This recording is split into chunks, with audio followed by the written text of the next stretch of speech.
Assalamualaikum warahmatullahi wabarakatuh. Innal hamdalillahi nahmaduhu wa nasta'inuhu wa nastaghfiruh wa na'udzubillahi min syururi anfusina wa min sayyiati a'malina.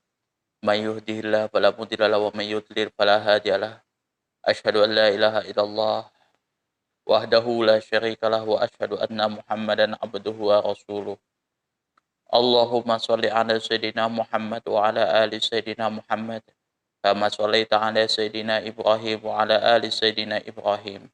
Wa barik ala sayyidina Muhammad wa ala ali sayyidina Muhammad. Kama barakta ala sayyidina Ibrahim wa ala ali sayyidina Ibrahim fil alamin innaka Hamidum Majid. Rabbi shrah li sadri wa yassir li amri wahlul 'uqdatam min lisani yafqahu qawli. Amma ba'du.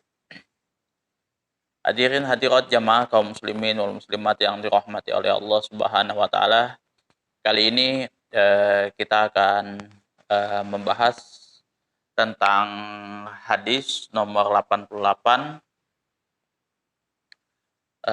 dari Anas radhiyallahu an dan Mughirah. Nah, hadis ini membahas tentang tata cara beristinja. Apa yang dilakukan oleh Rasulullah SAW pada saat beliau buang air hajat dan bagaimana beliau beristinja pada saat itu. Nah, hadis ini digabung menjadi satu antara hadis 88, 89, kurang lebih sama, dijadikan satu kemudian nanti dibahas secara detail. Wa an Anasin radhiyallahu anhu qala kana Rasulullah sallallahu alaihi wasallam yadkhulul khala'ah fa ahmilul anna wa ghulamun nahwi adawata mimma'in wa ghanazatan fayastanji bil ma muttafaqun alaih. Dari Anasin dari Anas radhiyallahu anhu, semoga Allah meridhoinya, qala telah berkata, karena Rasulullah sallallahu alaihi wasallam Rasulullah sallallahu alaihi wasallam pada waktu itu yadkhulul khala'a memasuki WC, tempat buang air besar, fa ahmilu ana wa ghulamun, dan pada waktu itu saya membawa saya dan budak laki-laki membawa budak laki-laki sebayaku membawa idawata mimma'in, sebuah ember bejana, mimma'in yang berisi air, wa ghanazatan dan sebilah tombak pendek. Fayastanji bilma, maka Rasulullah SAW beristinja dengan air tersebut. Muttafaqun alaih. Wa an Mughirah bin Syu'bah radhiyallahu anhu qala lin Nabi sallallahu alaihi wasallam khudhil idawata fantalaqa hatta tanawara anni faqada hajatahu. Muttafaqun alaih. Hadis selanjutnya nomor 59 dari Mughirah, wa anil Mughirah bin Syu'bah, dari Mughirah bin Syu'bah radhiyallahu anhu, semoga Allah meridhoinya, qala telah berkata, qala li telah berkata kepadaku Nabi sallallahu alaihi wasallam, Rasulullah sallallahu alaihi wasallam, khuzil idawata, ambilkanlah aku ember, fangtolako, kemudian Rasulullah pergi hatta tawaro, sampai tidak terlihat anni, oleh mataku. Faqada hajatahu, maka Rasulullah SAW membuang hajatnya. Muttafaqun alaihi. Hadis ini diriwayatkan oleh Bukhari dan Muslim.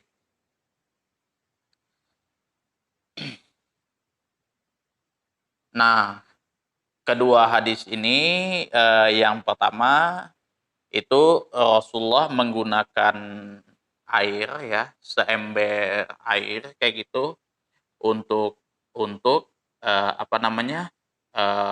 menyelesaikan buang hajatnya.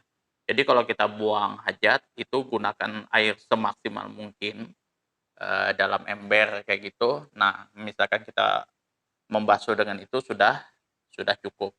Ya, sekiranya sudah tidak ada lagi bau dan segala macamnya, itu sudah aman. Kemudian hadis yang selanjutnya nomor 59 itu yang diriwayatkan oleh Mughirah bin Syu'bah.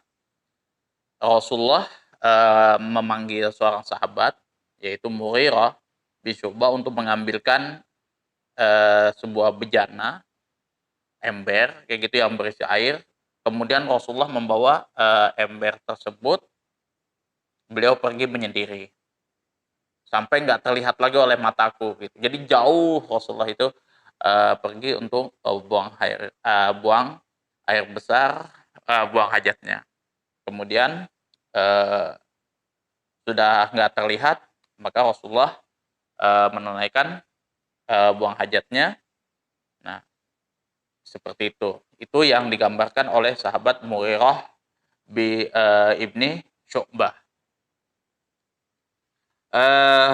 Kalau kita lihat makna keseluruhannya adalah Rasulullah SAW adalah seorang guru, pengajar yang bijaksana, dan pendidik yang maha besar. Beliau, Rasulullah SAW, telah mengajarkan inti etika, adab, istiadat kepada kita. Beliau tidak pernah meninggalkan suatu kebaikan pun. Jadi kebaikan apapun yang memang itu bernilai baik, sekecil apapun, itu selalu Rasulullah lakukan dan tidak pernah beliau tinggalkan. Baik yang besar maupun yang kecil, melainkan beliau mengajarkan juga kepada kita. Nabi besar Muhammad Rasulullah SAW menerangkan tentang etika dalam menunaikan hajat, antara lain yaitu beristinja dengan air. Sebab air itu mempunyai daya cuci yang lebih kuat. Jadi hadis ini sebenarnya juga dua hadis ini menerangkan bagaimana sih dengan apa sih kita beristinja, membuang hadas kecil. Nah, yaitu dengan air. Nah, begitu juga hadas besar itu dengan air. Ya, cuman konsepnya beda. Kalau misalkan kita buang air besar dan buang air kecil, ya cukup dibasuh seperti itu sampai najisnya hilang. Kalau misalkan kita buang air besar itu mandi, dialirin air mulai dari ujung rambut sampai ujung kaki seperti itu. Tapi dengan air. Nah, di sini Rasulullah menjelaskan kepada mengajarkan kepada para sahabat. Sebab air itu ya tadi mempunyai daya cuci yang kuat. Jadi untuk menghilangkan najis besar dan najis mutawasitoh, najis mughaladoh dan mukhafafah itu semuanya dengan air. Beda kalau misalkan mughaladoh itu ada tambahannya lagi, yaitu salah satunya dicampur dengan debu. Kemudian menyediakan sesuatu untuk membersihkan najis berupa air atau batu. Jadi di dalam kitab Safinatun Najah yang pertama kita bahas waktu itu, bagaimana kita bersuci, beristinja dengan batu. Jadi bisa dengan air, bisa dengan batu. Kalau misalkan tidak ada air, maka dengan batu.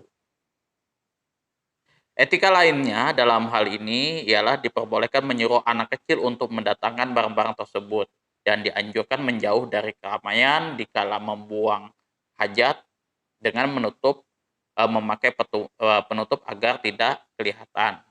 Jadi etika lainnya adalah kita bisa nih nyuruh anak kecil atau nyuruh siapapun gitu untuk mengambil peralatan-peralatan yang kita butuhkan untuk buang hajat. Misalkan kayak contohnya air, tisu dan lain sebagainya. Kalau sekarang itu bukan pakai ini lagi sih, batu tapi tisu. Tisu itu pun juga nggak ada masalah. Dia yang penting kesat, bisa menghilangkan bisa menyerap najis itu tadi, bisa menghilangkan najis itu tadi, itu nggak ada masalah. Jadi batu, air, tisu itu tetap sah digunakan untuk beristinja.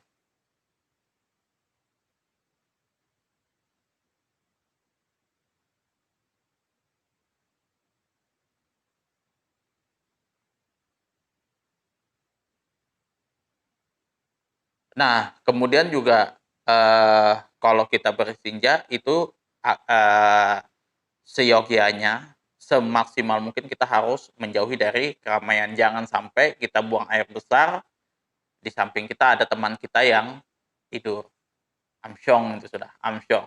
Pokoknya sejauh mungkin kita dari keramaian di saat kita buang air kecil dan buang air besar. Nah, kemudian kalau kita analisis lafadznya, al-khola di sini adalah tempat yang sepi. Jadi WC sebenarnya sih kurang begitu akurat sebenarnya kalau konteks zaman dulu. Tapi untuk lebih lebih mempermudah teman-teman untuk memahaminya, itu lebih gampangnya WC seperti itu.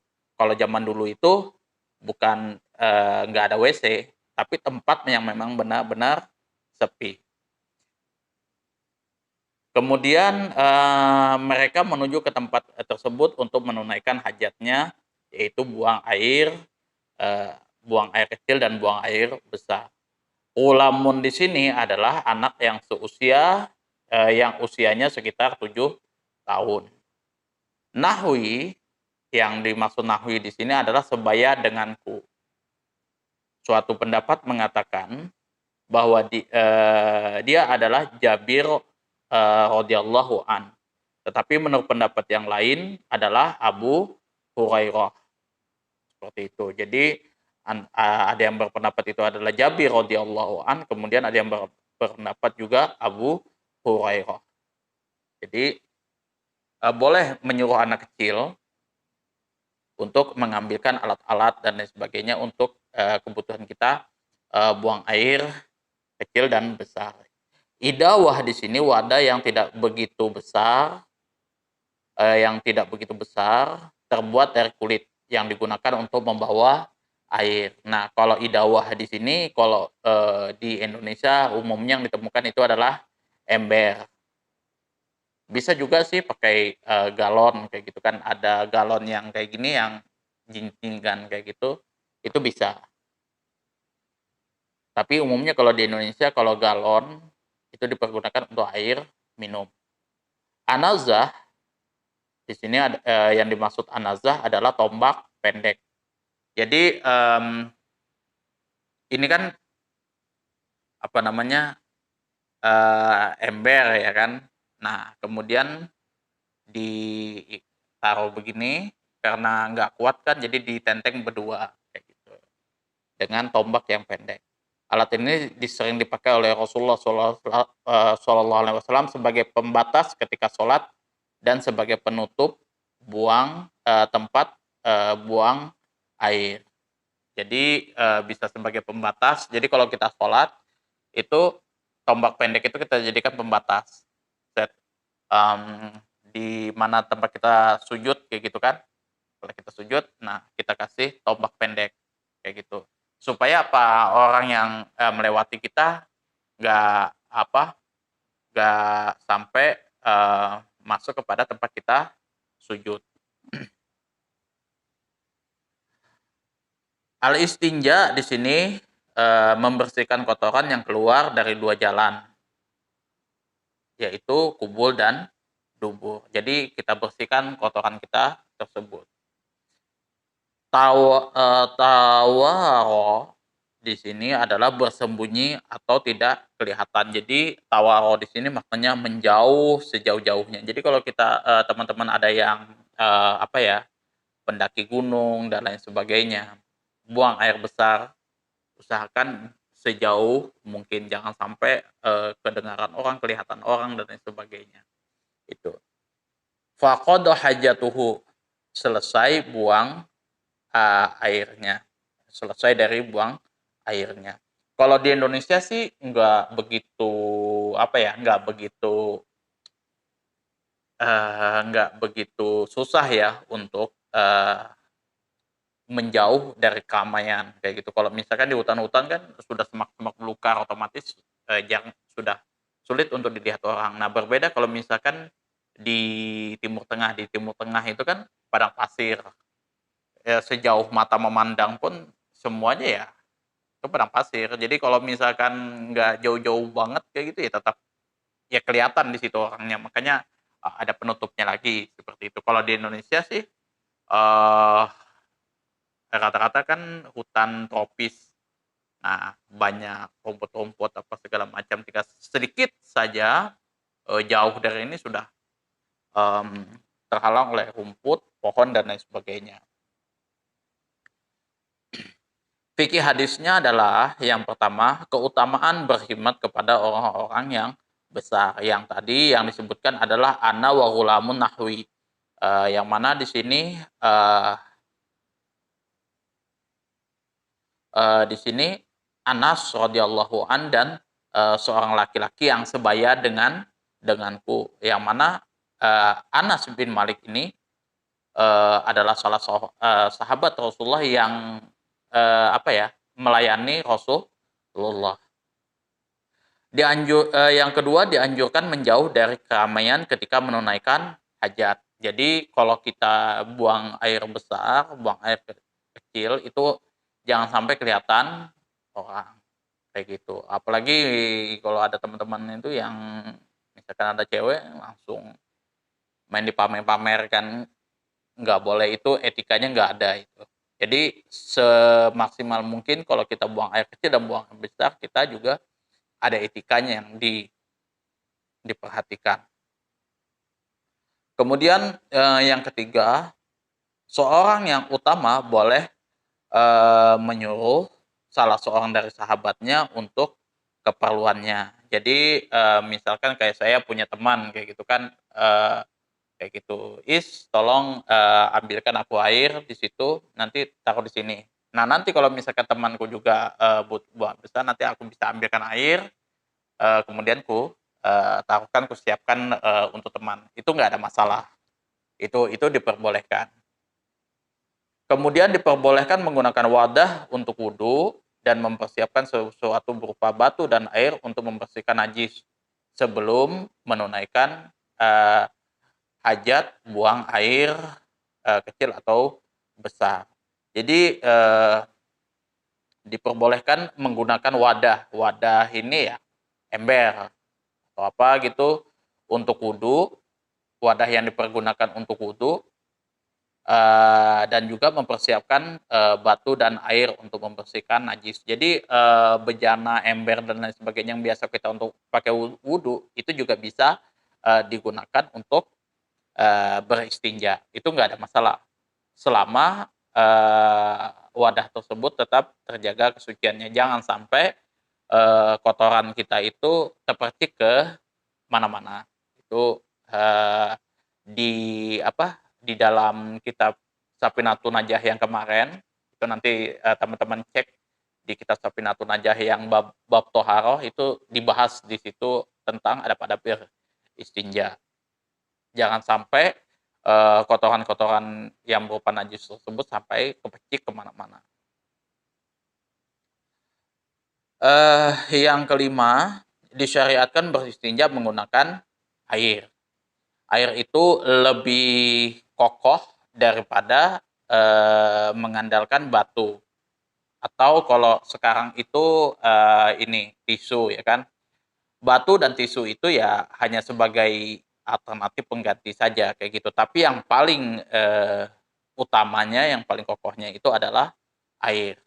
Mengingat air ini mempunyai daya pembersih yang paling bagus untuk membersihkan dan melenyapkan ainun najisnya, apa, najisnya itu dan bekasnya. Jadi kalau kita menggunakan air itu kan, nah dia kotoran-kotoran itu hilang, itu susah untuk menggantikan air ketimbang hal-hal yang lain dalam hal membersihkan najis. Menurut pendapat jumhur ulama, yang paling baik ialah menggabungkan antara air dan batu. Jadi ada ulama juga yang mengatakan bisa digabungkan air dan batu seperti itu. Yang pertama, menggunakan batu terlebih dahulu untuk meringankan najisnya tadi. Jadi kita menggunakan batu dulu. Jadi kan ada yang keras apa segala macam, itu dihilangkan dulu. Nah, baru kita bilas dengan air. Kemudian memakai air untuk menghilangkannya secara keseluruhan. Itu boleh. Itu malah lebih afdol. Kemudian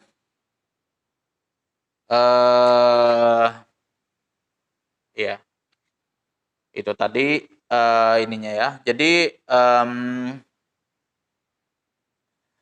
yang pertama itu memang ada keutamaan tersendiri kalau kita berkhidmat kepada orang-orang yang besar, tokoh-tokoh agama, alim ulama, dan lain sebagainya. Yang kedua, dianjurkan menjauh dari keramaian ketika menunaikan hajat. Yang ketiga, kita boleh menyuruh seseorang untuk menyiapkan alat-alat yang kita butuhkan di dalam buang air kecil dan buang air besar. Kemudian dibolehkan juga menggunakan wadah ember yang digunakan untuk wudhu, digunakan untuk beristinja. Kemudian juga disyariatkan beristinja itu menggunakan air, dan lebih utamanya itu diselingi batu duluan baru dibilas dengan air.